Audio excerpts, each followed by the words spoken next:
talk too much. You're not Superman, you know.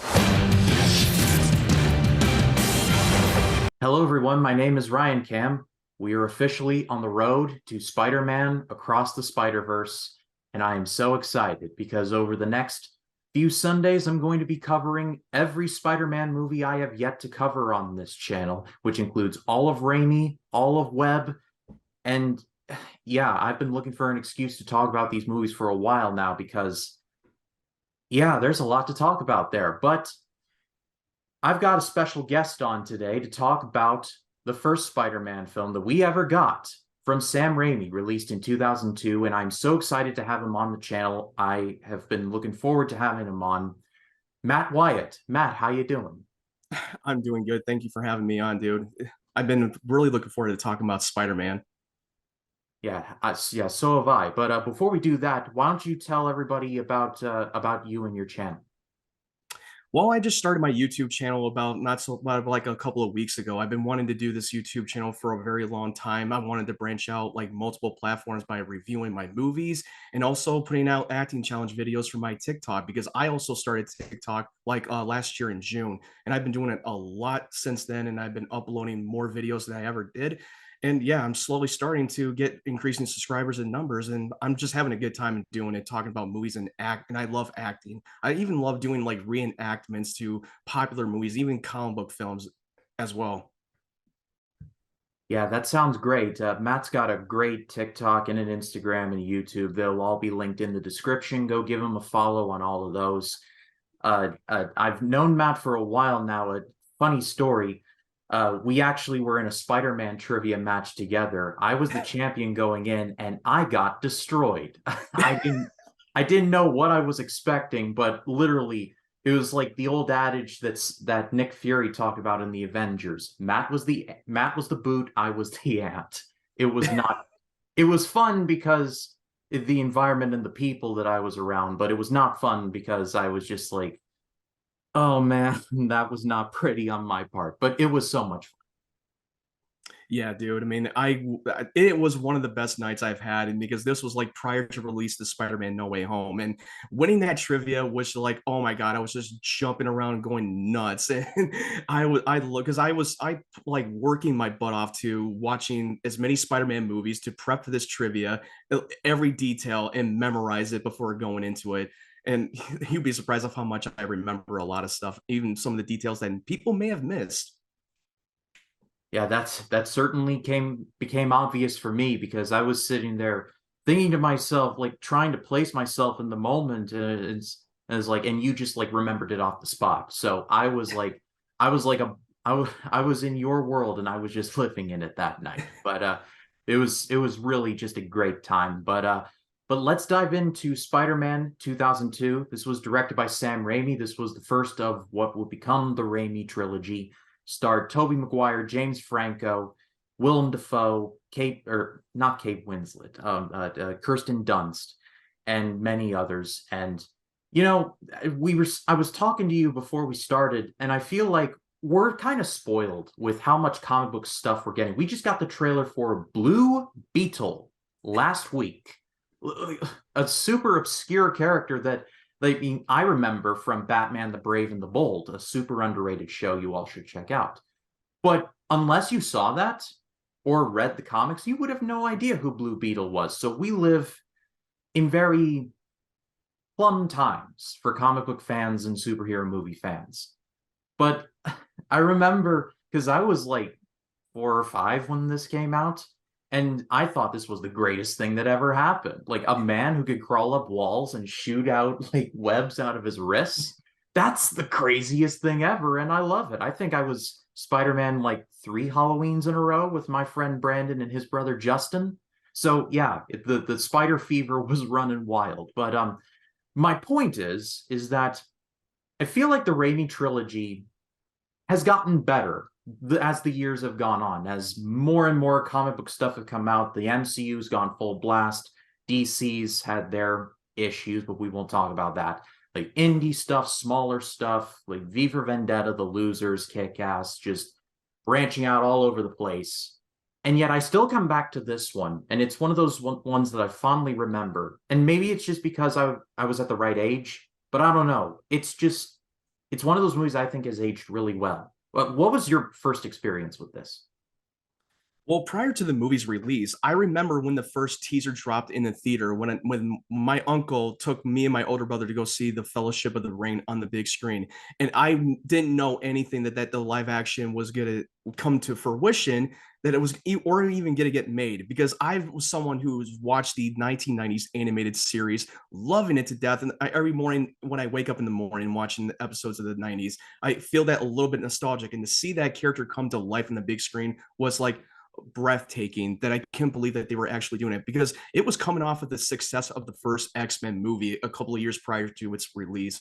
And my experience watching it on the big screen was just like, I was blown away as a kid. And I was like 9 when this movie came out in the summer. I mean, back in the early 2000s, we didn't have as many like comic book movies coming out every year like Marvel or DC. We only had limited of movies coming out, and we were just all about just going out to see some movies that are very interesting, because we didn't have social media, we didn't have like Rotten Tomatoes, we didn't try to rely on what the numbers at the box office. We just go there and try to absorb a film, and that's what it did back in the early days. And me personally, as a kid, we didn't have those kind of responsibilities as an adult. We didn't try to rely on what's going to happen on the internet. We just go in there and try to enjoy a movie. And for me personally, I completely agree. This movie does hold up.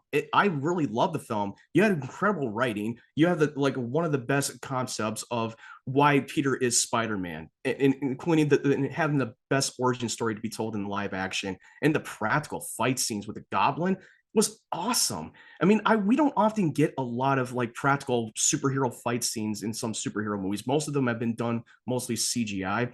And you got Willem Dafoe, who is like Academy level of actor coming off of the movie Platoon, playing a supervillain.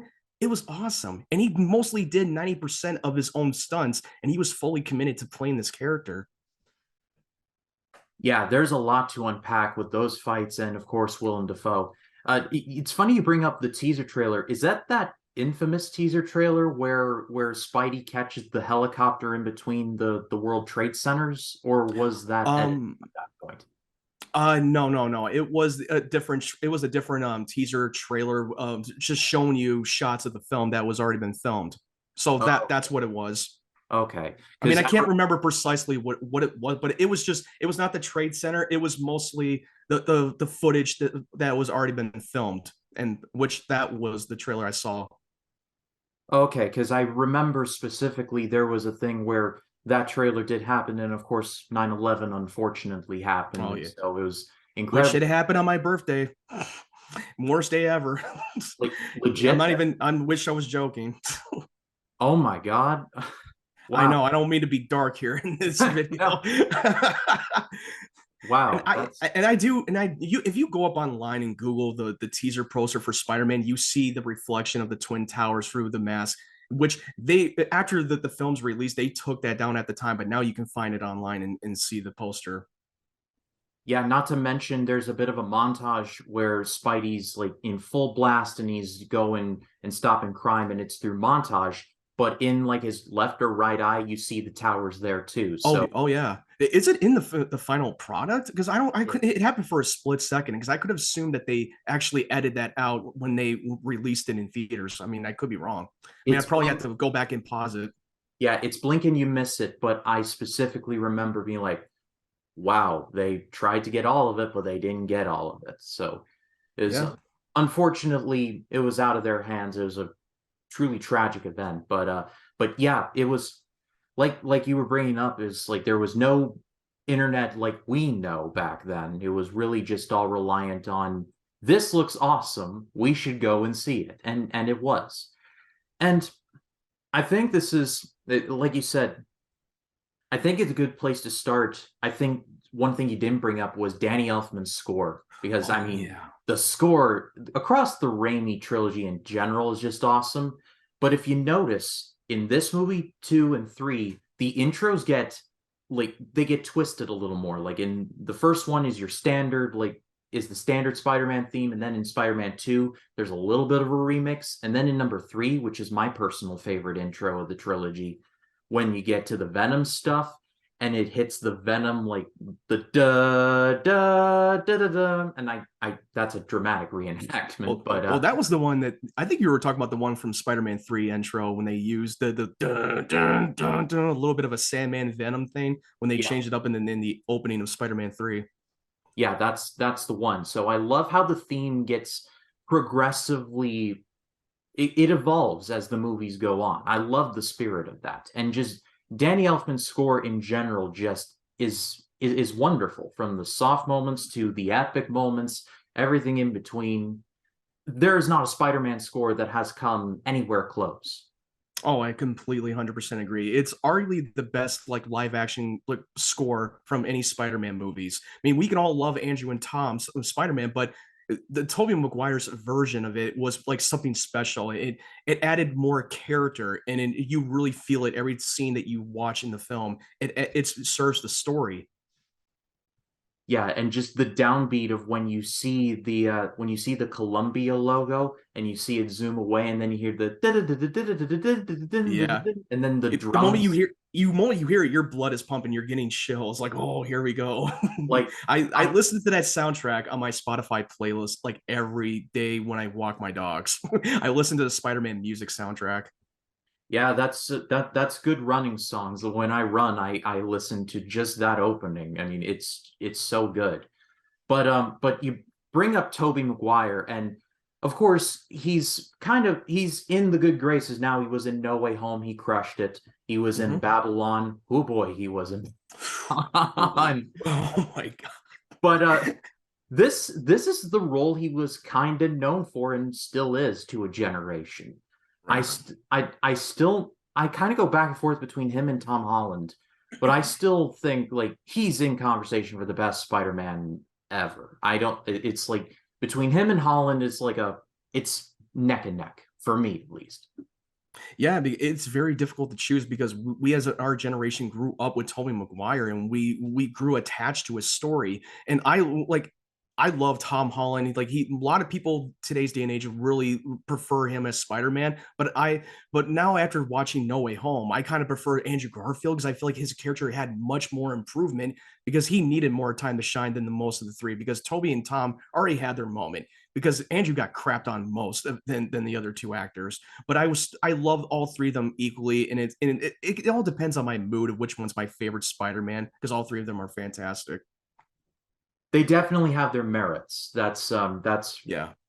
That's what I will leave it off of on. But I remember a certain like criticism of like Tobey Maguire is supposed to be in high school, like he's way too old. I'm like, so really? You're complaining about how old he looks? That's a weird hill to die on, but alrighty then. I think it's just because that now that we have social media that we can be able to call out the criticisms, and it becomes a big trend, a very popular topic to like crap on most of the time because early 2000s, most actors who play high school kids are in their late 20s. That happens a lot in TV shows and even movies as well. I mean, back then we didn't have that issue because we were just watching the movie and trying to enjoy it and not try to nitpick every small detail. Yeah, it's very flawed, but you know what? It's suspension of your disbelief.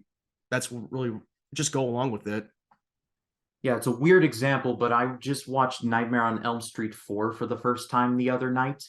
I did not buy those characters were 16, 17 for a single second. Because like you said, most of those actors are in their late 20s, but they I assume they look young enough to where you'd be like, okay, if you look at it, like I said, suspension of disbelief, it doesn't look too out there. Yeah.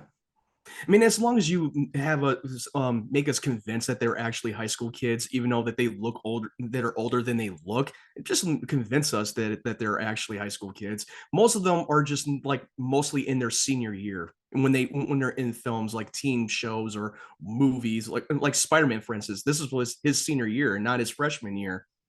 Yeah, he literally graduates in this movie. It's a great transition from when Green Goblin strikes Quest Aerospace. Beautiful transition Oh into yeah. them throwing the graduation caps. And it's like, say chess, chess. Like that's a great little moment. So yeah. So they graduate high school in this one. So again, too far out of bounds. And Oh, that's a you brought up that whole group picture in the graduation said chess. Was Peter in a chess club? Because I have a feeling he might have been in the chess club. I don't know that that was just a thing that they just had to say chess just to take a photo just because, or maybe was he in the chess club, even though he is a science nerd. I mean, why else would they have him say it unless he was in the chess club?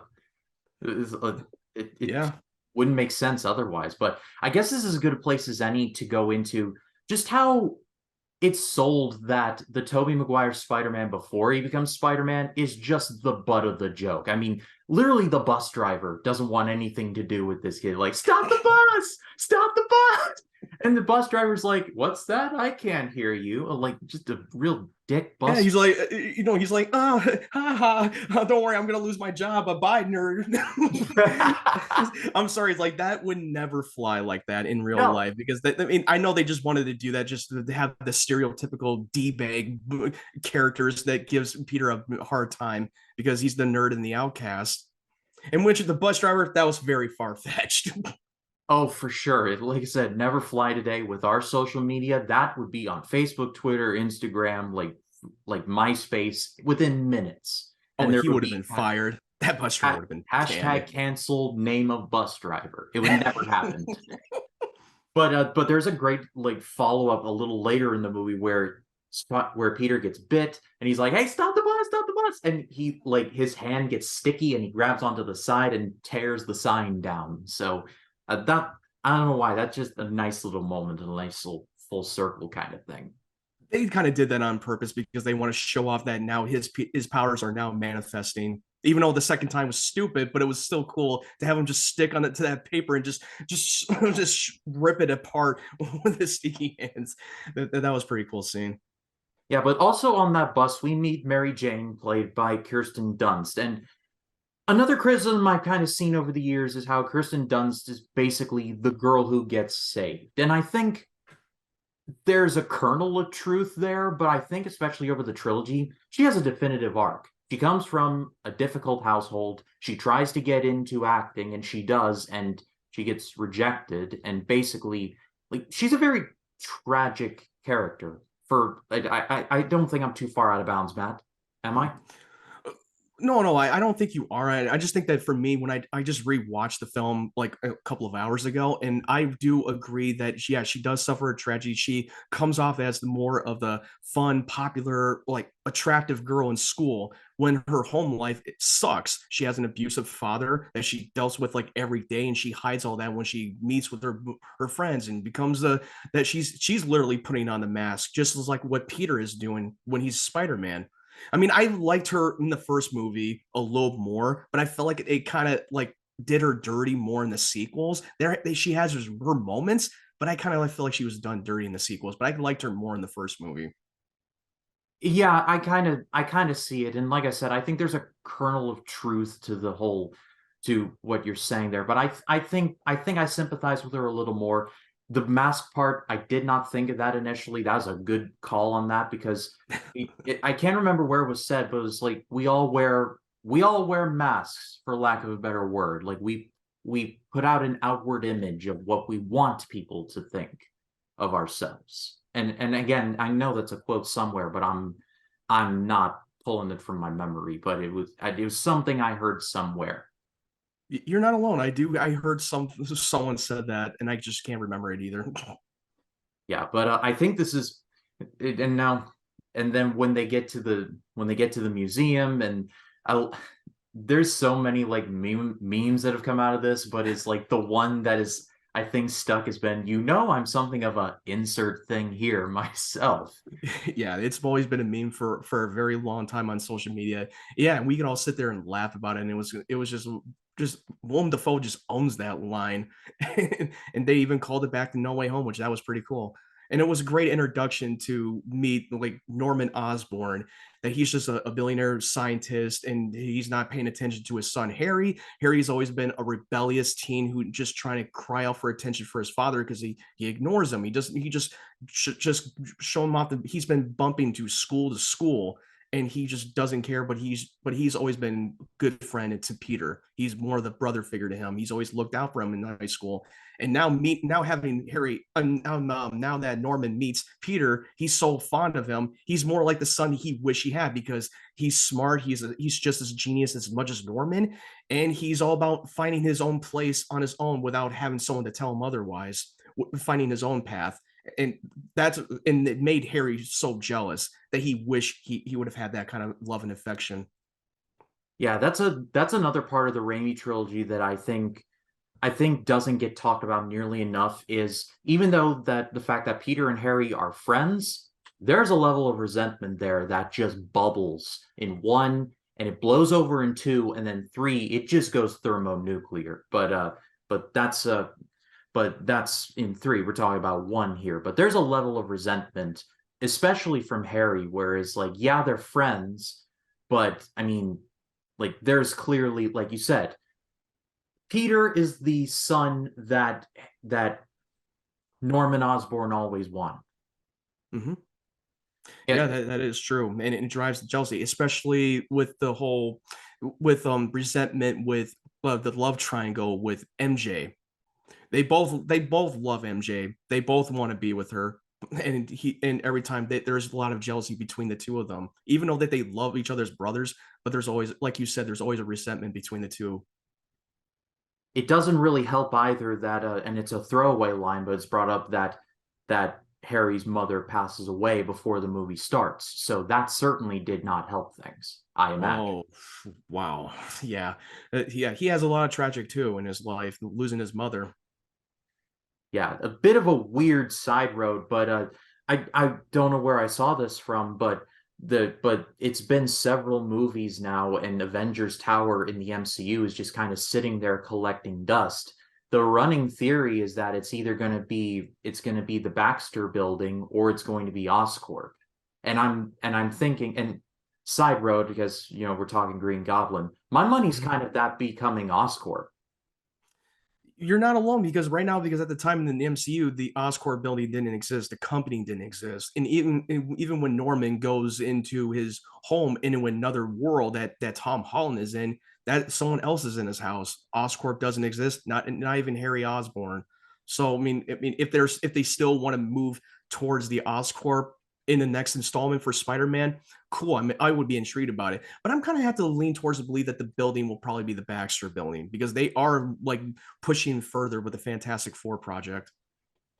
Yeah, I mean, I think it could go either way. There's a part of me that does want it to be Oscorp, but at the same time, if it's the Baxter Building, I wouldn't oppose it either way, because I mean, both the Richards family and the Osborne family definitely have the money for it, so it's really just up to who wants it better, I guess.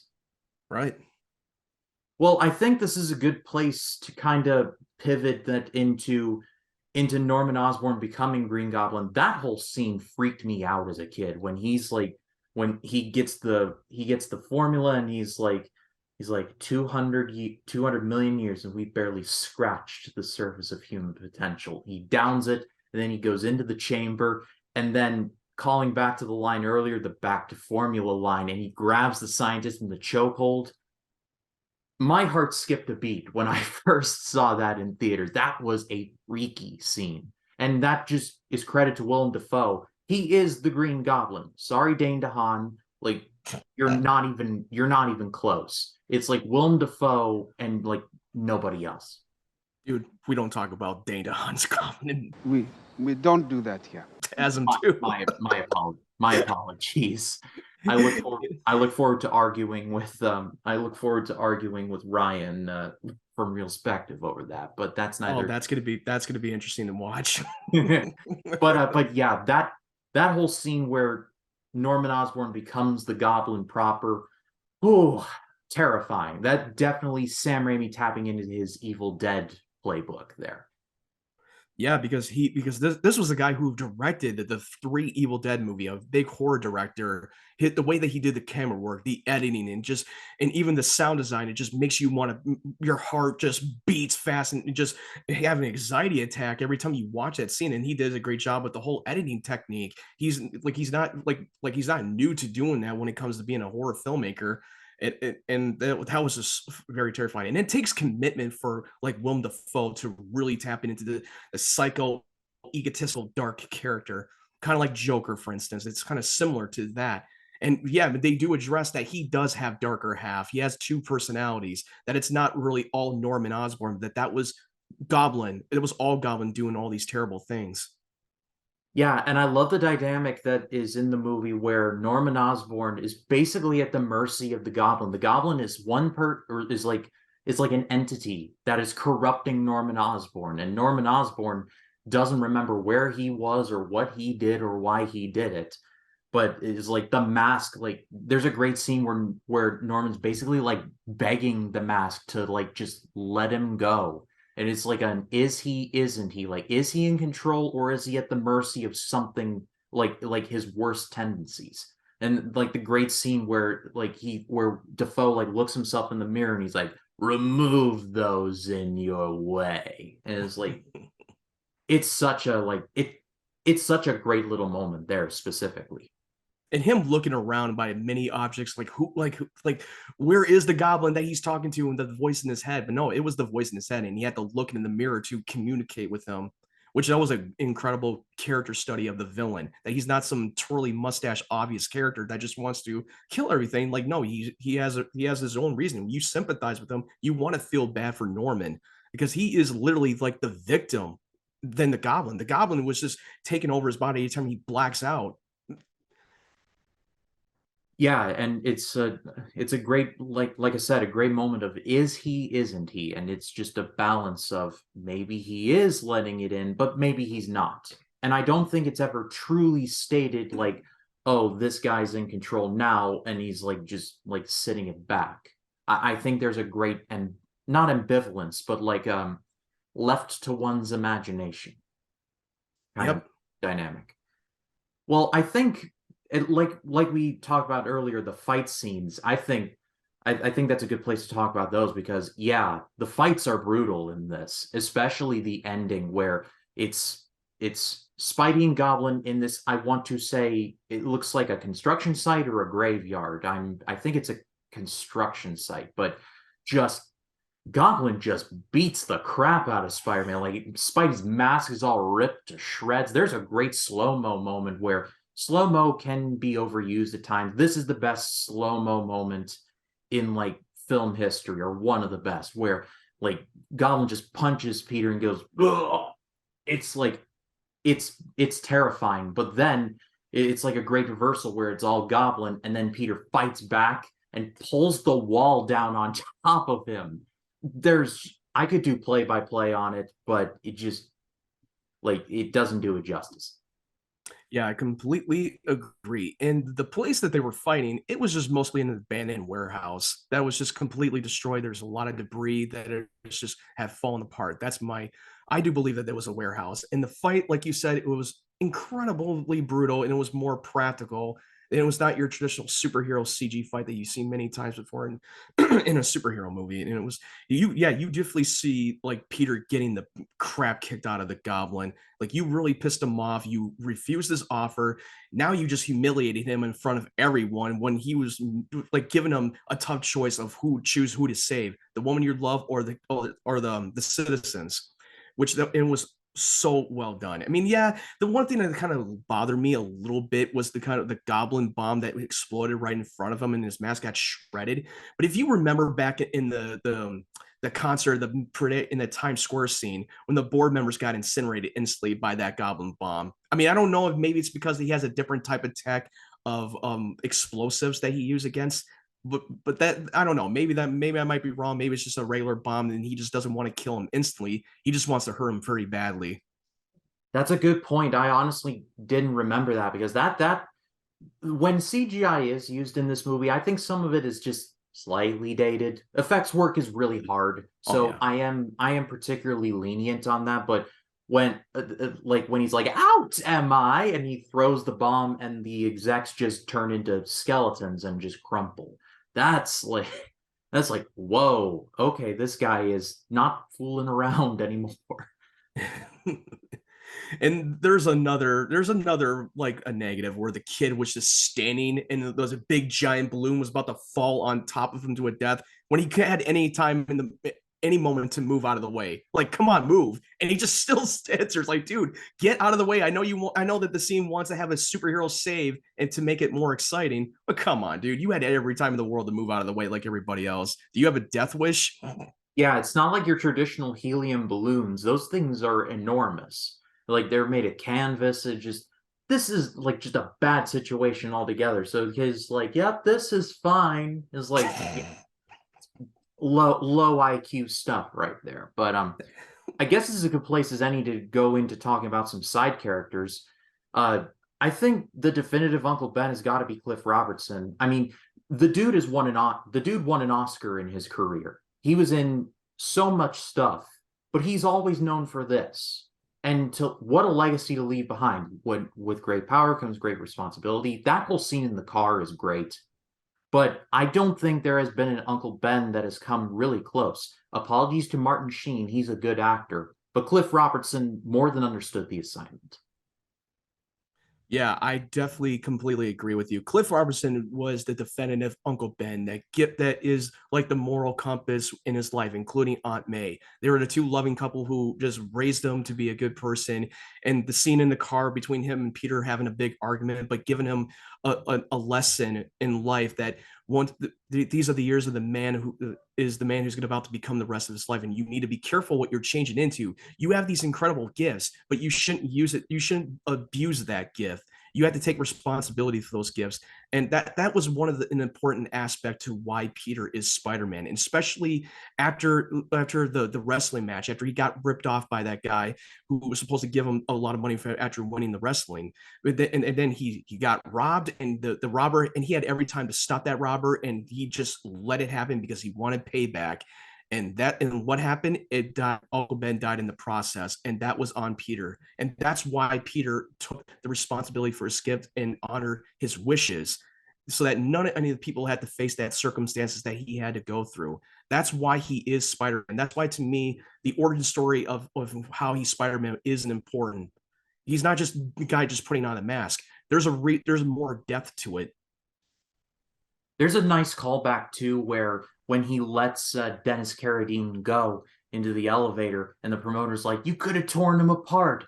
Now he took my money," and Spidey's like, "I missed the part where that was my problem." As a nice turnaround on him, who stiffed him on the payout of that $100. It was like, you said 3 grand in the newspapers, like, bro, like, come on.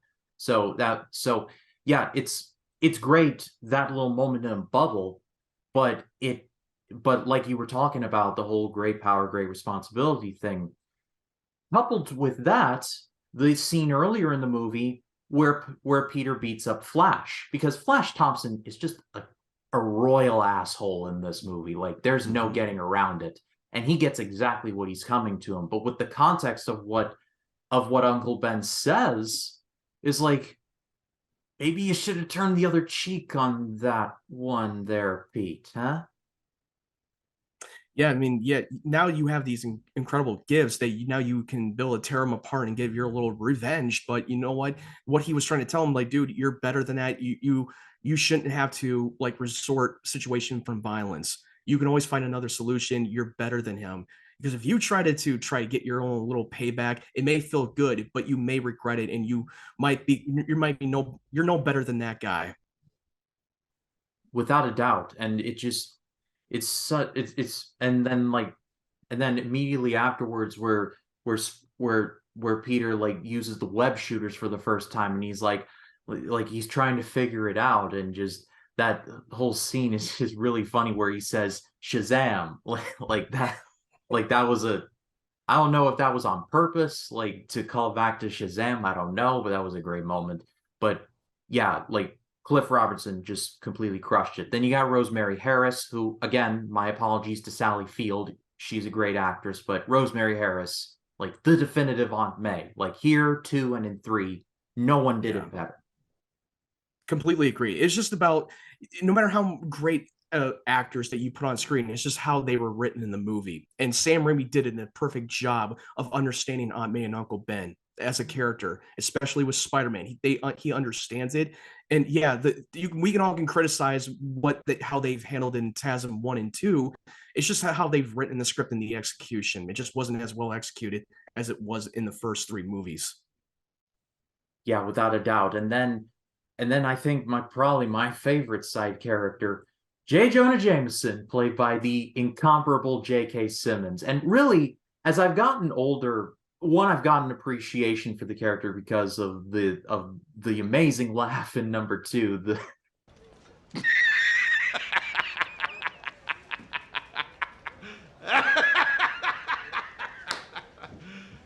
You serious? like that meme is just it's timeless. But I'm guilty of using that meme many times on social media. I'm we guilty of it. We all are. There's no shame in that. But J.K. Simmons is so good in this role, they didn't even bother casting someone else for the MCU Spider-Man. They literally got J.K. Simmons. How much you want? You're hired. You're J. Jonah Jameson now. And they retooled him for modern sensibilities. That's all I will say. I'll just leave it alone there. But just J.K. Simmons was just born to play J. Jonah Jameson. And he's gone on to do great things. He won for Terrence Fletcher in Whiplash, one of my favorite movies of all time. He was Juno's dad in Juno. So he's done a lot of great work. Thank You for Smoking, an underrated comedy. He's always J. Jonah Jameson to me. Triple J.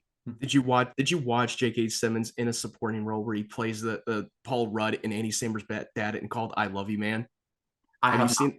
Dude, you gotta watch that. J.K. Simmons sells it, even though he's not in the movie much. But when he's in it, he is hilarious. I don't want to give away too much. If you haven't seen the movie, you should definitely check it out. You got Paul Rudd and Jason Segel and Andy Samberg. It's such an incredible rom-com. But J.K. Simmons steals the show when he's on screen. Yeah, I'll definitely take you up on the I Love You Man recommendation. I'll definitely check that out. But kind of a little moment that I never appreciated until I got a lot older was the whole thing with the whole turning Spider-Man, like Spider-Man, hero or menace, like that whole scene. And then Peter Parker's like, what's up with that? And they have that little back and forth. Like he throws the cigar out and then the cigar flies back in. You're like, uh-oh. And then sure enough, Goblin comes in. You're like, who takes the photos of Spider-Man? And in just a fantastic moment, he's like, I don't know who he is. His stuff comes in the mail. Like he covers for Spider-Man. Like, so he puts on this face of Spider-Man's a menace and we need to bring him to justice. Turn it around. Like he's Terrence Fletcher on the outside, but he's Juno's dad on the inside, for lack of a better example. He doesn't like Spider-Man, but at the same time, he likes him. I don't know. It's kind of weird, but it works. But again, he's another character that puts on the mask, where he's just a guy who just slanders Spider-Man left and right and try to exploit him. But at the same time, I think he was trying to avoid the suspicions of Spidey's enemies and try not try to be the kind of guy who goes after the target that really supports Spider-Man. I think that might be the reason and why he's protecting his photographer, the one who takes the pictures of Spider-Man. And because deep down, he really does admire Spider-Man, no matter how much he cares to admit. Spider-Man sells papers. Yeah, I do agree that Simmons is the perfect casting. It's difficult to imagine anybody else playing a J. Jonah. And seeing him show up in Far From Home mid-credit scene was just one of the most ballsy move in the history of comic book movies, that we never thought that we were going to see J. Jonah on screen. Yeah, I can't remember who they got to voice him in the Spider-Man PS4 game. I don't think is it J.K. Oh no. There was completely a different actor voicing, because I can literally recognize J.K. Simmons' voice and from a mile away. But from the games, no, they didn't really get him to do it. But I know that Toby did. Toby indeed played Peter Parker and Spider-Man in all 3 of the games. Yeah, I did know that, but I was trying to think, because J.K. Simmons is J. Jonah Jameson, and I was trying to think, did they get him for the game? It turns out no, but who they did get did an admirable job. But I mean, there's only one person who could pull that off. Yep, that's true. I completely agree. Two-time Pulitzer Prize winner, folks. But I love the moment at the parade where Harry and Mary Jane are starting to like they're basically a thing in this movie, and there's a great moment where Peter like looks up above and sees it is like story of the relationship dynamics in this movie. Harry moves in even though Mary Jane and Peter are destined to be the thing, but Harry just got there first, playing off of the resentment like we talked about. It's a little moment, but it works. Yeah, I mean, because the moment that he looked down, like he kind of saw what Peter witnessed that those two are dating. But it was kind of funny the moment that Harry was making his move on MJ, and she gives him the cold shoulder, like, "Damn, it's like you're dating him, you're not gonna kiss back." Like, what the hell is going on? I was like, that made me laugh every time I watch it.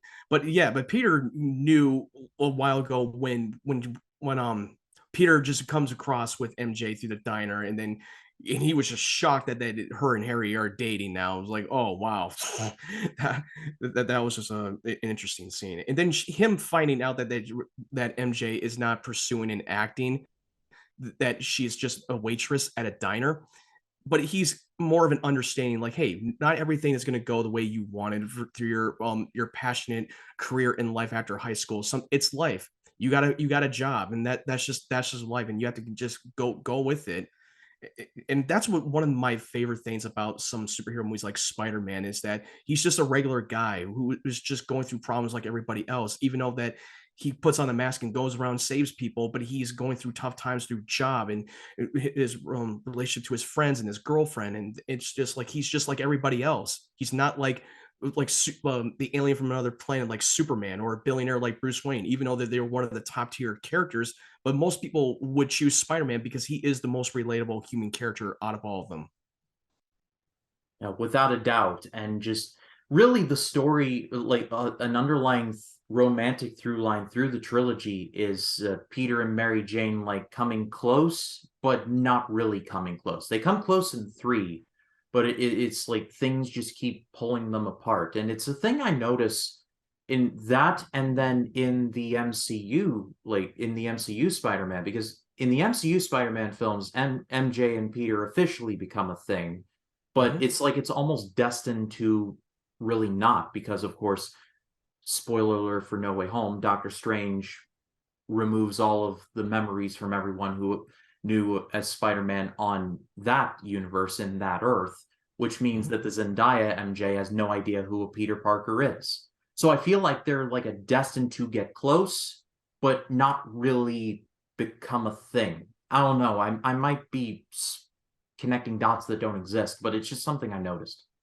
I think that because of the relationship between MJ and Peter in the Sam Raimi movies, they've always have like different lives and different paths. Especially when you watch Spider-Man 3, she wants to have a career and she wants fame, and she was a little bit jealous that now that Spider-Man's getting more attention, it feels like that those two are not like on the same page. But when you watch the MCU Spider-Man with Tom Holland and Zendaya, they're more about ride or die, and she is a very supportive girlfriend who is always with them all the way through, and she's the very more understanding. And the way that they're pulling each other apart, because one, he could have told her who he is as Spider-Man, even when she doesn't remember Peter Parker. He had every chance, but the moment that he saw that cut on her head, on the top of her forehead, he has to realize that if you keep bringing her in your life, you have to know that the risk that you're going to put her in a lot of danger. And he realized that now she's happy when she doesn't know who he is, and that she has no connections with Peter Parker, and he has to be the bigger man and let her go, because being a superhero is not the easiest job ever, even living a double life. Yeah, without a doubt. I think it's going to be interesting to see where the Tom Holland Spider-Man goes from here. I've heard, I guess I've heard some things in development, but I mean, you can do a lot with something like no one knows who on this earth who this Spider-Man is. I think they could do something serious with that, but that's another discussion for another. I know, but once we talk about No Way Home, it's kind of difficult to not talk about it because it was I so mean, good. we could get so in the weeds on that, Oh, absolutely. but I think to close things out, I wanted to touch on this scene because it is so nuts, and plays so much to me as like a wrestling fan. The Randy Savage scene, the wrestling scene, there's so much going on with this. You got Octavia Spencer as the ticket taker in this. Like, I had no idea she was in it until several years ago, where I knew who she was, and like she's the same woman who was like, "May God have mercy on your soul." Next, and like I had no idea this was the same person. And then we got the Bruce Campbell cameo, which, by the way, the Evil Dead car, Uncle Ben drives that in this movie. My friend, a friend of mine, pointed it out to me, and now I can't unnotice it. I was But literally going to bring that up too, because I've noticed it like years ago that the car that Uncle Ben was driving was the same car that Ash have driven in the Evil Dead movies. Like, I was literally going to bring that up, but good thing you did. but you got Bruce Campbell as the ring announcer. You got the Macho Man Randy Savage. Bonesaw is ready. Oh my God, it's so much fun. Just the banter that we see Peter Parker get into with like, "What are you doing up there? Staying away from you." That's a cute outfit. Did your husband make that for you? That would never fly today. But... Yeah, that would never fly today because years ago you can get away with it, but now the people on social media will be very sensitive about that the whole line in. But you know what? It's nostalgic because we love it, because we laugh our asses off, and it just I can literally recite a lot of these lines in this movie. I can literally do that.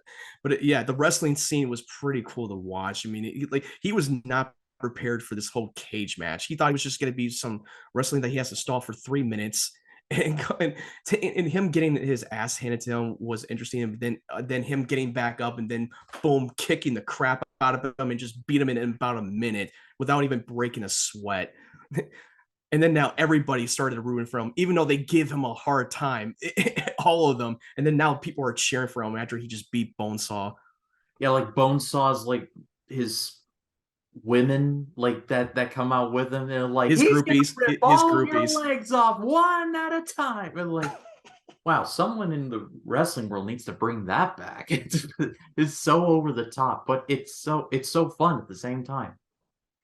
And there's a little thing that bothered me now. Now he's no longer called the Human Spider. At the end of the wrestling match, they call him Spider-Man. And the guy who's giving him money, should he know that he saw Peter Parker's face and he's called Spider-Man, and no one, and he was not able to put those pieces together, especially in the one high school fight scene between him and Flash Thompson. He was supposed to be the nerdy, weak kid who can't fight, and it doesn't look like he was built to fight. And now he's doing all those big flips, and he just grabs him twice the size and just punches him across the room. And still nobody was able to piece that together, especially MJ and Harry, who knows him.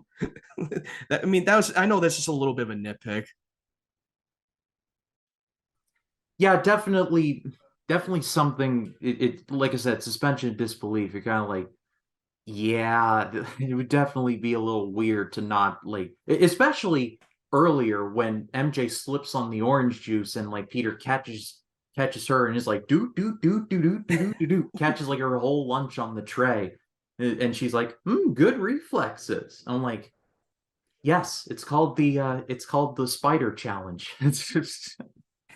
You should try. Yeah, but did you already know that they did it practical? That was no CGI when he was catching a bunch of food on that tray, and I think they did like over like 100 or 200 takes to get that right, to pull off that stunt work. I did know that, and I can definitely believe it. Like, just the stunt coordinator just ripping his hair out, like, we gotta get this right, we gotta get this right. And when they did, it just looked phenomenal. So the extra effort was more than deserved, and it showed. Well, I think we've covered just about everything, unless I'm missing something in particular. Oh yeah, there's one, and the Thanksgiving dinner was so good. Oh my God. Did you notice? Have you ever noticed that in that scene, Peter wears Green Goblin colors and Norman wears Spider-Man colors? And then Harry was wearing both of their colors. Yes. I didn't notice it until I watched that one review from the other YouTube content creator, Chris Stuckman, who brought that up. I was like, oh my God, I cannot believe that went over my head. And now I'm starting to notice that little bit of a like Easter egg or something, a little foreshadowing. Yeah, I watched that same video, and that's where I got that from. So what are the chances? but that whole scene just in general is so good because in the lead up to it, like Peter's just getting there for dinner, like he's ripping the mask off, and then Norman walks in and is like, and then it's like he's gone. He's on the ceiling, but he's been cut, and just the drip of blood is like, and then you hear the little. It's funny that he has a sharp hearing that he can hear one blood drop from the floor. That he has a very sharp hearing. That's for sure. It's definitely like a little. It's kind of like reminds me of that scene in Mission Impossible where Ethan's like hanging like that, and the drop of sweat goes down the eyelash, and he's like that's so tense. And then Norman looks up and he's like, "That's not right." And then Spider-Man's like underneath the ledge, like that's just like it's like it's like a close but no cigar thing. And then at the dinner, where Peter starts bleeding from here, and then he's like, "Oh, I got clipped by one of those bike messengers," and Norman's like, "How did you say you got injured again?" So it's such a great like kind of what you been up to? Like it's a great little moment. Yeah, and that's when he found out that he's starting to piece it together that he is Spider-Man, and that scene just brought so much tension. I mean, he was coming off a little bit of a creepy vibe the moment he meets MJ. I don't know if it was all Norman or or I mean somewhere in between both, maybe. There's a little moment where Rosemary Harris as Aunt May like puts down the food and he's like ready and he's like, "Norman?" And Norman just looks at her like, "I could just," and then realizes that he's in a social situation. He's like, "Oh." It's like it's such a moment where he's barely keeping it together. Yeah, he's coming off the way he was looking at her, giving a little bit of a serial killer vibe. And yeah, he was she was the first target that he goes after to hurt Peter, to get his more attention, to make him suffer, which that was like intense that he just blew up the front of the house and and traumatized her and put her in the hospital bed, which that was intense to watch. Yeah, that was horrifying. Where she's like saying the Lord's Prayer, the Our Father who art in heaven, hallowed be thy name. Bang, and then he's like, "Finish it, finish it." And he's like, "Frank!" It's like, oh my god, it just that terrified me. Like that and when he's like Green Goblin is born in the lab, that whole like those two scenes are just like, I think I need a minute. Oh, and especially with him waking up, and then he was like, "Last night I was," boom, and then just the jump scare flash, like, try watching that on your TV speaker. You try to turn it up and try to hear the dialogue, but then when you hear the sound effects of this whole jump scare sequences, it gets louder and just like, oh, it happens to me every time I watch it, and I was like, "Oh, I gotta turn it down." It's you're still not prepared all these years later. Exactly. But yeah, I don't think because I remember when I saw Into the Spider-Verse, I'm like, all right, this was really good. I didn't really like I want to be careful with how I word this. I didn't want to say it was overrated. It certainly is not that. As like I liked it, but I didn't love it. But as the years have gone on, I've gained like a new love and appreciation for it. Like Into the Spider-Verse, I think might be the best solo Spider-Man, but I think like I still maybe it's my nostalgia, but I think Raimi trilogy still is like at least in the running, or at least in competition for like best Spider-Man anything we've ever got. I think it's because that with the Raimi movies, especially Into the Spider-Verse, like you said, that you've grown to appreciate it, is because it was one of the superhero movies that it just didn't have to rely on what the other universes connected, because it's not a shared universe. Even though now that from Across the Spider-Verse, now all these multiverse like the Raimis and the Webs and the Kevin Feige's MCU is part of the continuity, but you could still tell a story that it's in its own isolated universe without having to rely on what's going to be connected. And we miss one of those days of superhero movies where it can just be Elseworld stories, kind of like the Raimis, for instance. It was an Elseworld. It didn't have a bunch of hundreds of superhero characters living in the same world. He was the only one. Yeah, it also helps that I think it coming out in 2002, I think we underestimate like we talked about how lucky we all have it now with all the superhero content coming out. Like it was kind of a dead zone. Like in the late 90s and the early 2000s, we were getting like all-time bangers like Batman and Robin and Spawn, and just and we would get better with Blade and X-Men, but it was rough sailing for a while. And then along comes Spider-Man, is like this oasis in the desert, for lack of a better word. Yeah, because after the fallout with Batman and Robin, they studios wasn't so sure that they want to give another one a try. Blade was arguably its own thing, but it was not like marketed as like a Marvel movie. Most people, when you ask people across the street at the time when this movie came out, 90% of the people were like, yeah, it's a vampire action flick with Wesley Snipes. It's awesome. They're like, oh, what? It's a Marvel movie? Most people wouldn't even know that this was a Marvel movie. The one that truly like brought back the genre was the original X-Men movie. When they gave that a try and it became a big hit, it was one of the films that you could still make these superhero characters more grounded and not make it too corny and cheesy like the Joel Schumacher's movie. You can make them like, what if these superhero characters are more grounded and more relatable? Then after the success at the box office, Spider-Man, they gave it another try for Spider-Man, and that became a hit. We didn't have as many superhero movies at the time in the early 2000s. They were still trying to like rebuild themselves from the ground up. Yeah, without a doubt. And I think that's a good place to put the period at the end of the sentence. I mean, the first Raimi Spider-Man is an all-timer, and somehow Raimi managed to top it with Spider-Man 2. I mean, but that's going to be a conversation coming up next week here on the channel, where I'll be joined by my podcast partner Jacob Martin. So that's going to be a lot of fun. But Matt, this has been one of my favorite videos collabs to do with anyone in a good long while. I appreciate you coming on, just gushing about this movie for like going on an hour now, which is just flown by. So I appreciate you. I hope I can have you back on the channel. I'll post your links to your TikTok, your Instagram, and your YouTube in the description. Do you have anything special coming up that we should be on the lookout for? Well, I recently just put out a review for the Super Mario Brothers Dungeons and Dragons and Scream 6, and I will be recording a new film that I just watched, the new Ben Affleck film Air, which I can't wait to start recording and talking about it. And most of you who are subscribed to my channel, keep an eyes open because I will be recording it later. And yeah, I'm very active on TikTok. You can find me at MattY92. Same username for my YouTube channel as well. If you want to go and subscribe and like and support, because I will be putting out a little more movie reviews and even acting challenge videos. And you can turn on the bell notification and keep to keep up to date. And I'm active on Twitter and Instagram as well. My Twitter username is MattY651. My username for Instagram is rebel_Matt92. But if you're someone who wants to go on the Twitter page, you can just click the link tree and I have a bunch of social media platforms. Then it will be easy to find.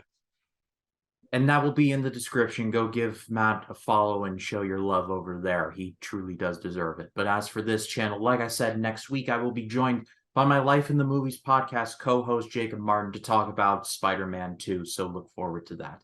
But if you like this video, please be sure to leave a like, comment your thoughts down below, and subscribe to this channel and click the bell to allow notifications so when a new video drops, you'll be the first to know about it. For Matt Wyatt, my name is Ryan Cam. We'll see you in the next one. Take care.